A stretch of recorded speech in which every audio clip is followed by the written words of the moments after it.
আমাদের যে অঙ্কটি দেওয়া আছে ১০ টাকায় ১২টি জিনিস ক্রয় করে ১০ টাকায় ৮টি করে বিক্রয় করলে শতকরা কত লাভ বা ক্ষতি হবে?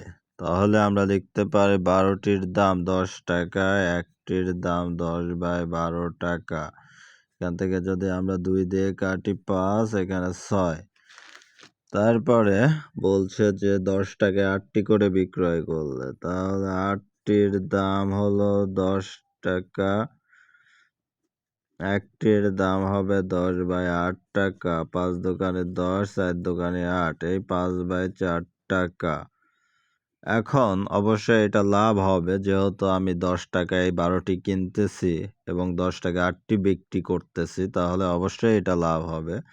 তাহলে এখন আমরা লিখব লাভ সমান ৫/৪, আর এখানে পাচ্ছি ৫/৬। এখন এটা আমরা যদি নিচে লসাগু করি ৪ আর ৬, তাহলে ২ দোকানে ৪, ৩ দোকানে ৬, ২ দোকানে ৪, ১২ পাবো। ১২ পাবো, আর এখানে পাচ্ছি হলো ৩ ৪ ১২, ১৫, আর এখানে পাচ্ছি ১০, তাহলে ৫/১২। এই ৫/১২ টাকা আমার লাভ হয় কোথার? এই ৫/৬ টাকার। এই ৫/৬ টাকার লাভ হয় আমার ৫/১২ টাকা। তাহলে এখন আমি লিখব ৫/৬ টাকায় লাভ হয় ৫/১২ টাকা।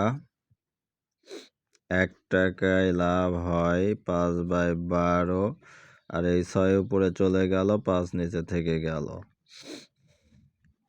আর ১০০ টাকায় কত বের করলে আমাদের উত্তর বের হয়ে যাবে। তাহলে ৬ গুণন ১০০, আর এই ১২ গুণন ৫। এই ৫ কাটা, ৬ দোকানে ১২, এই ৫০।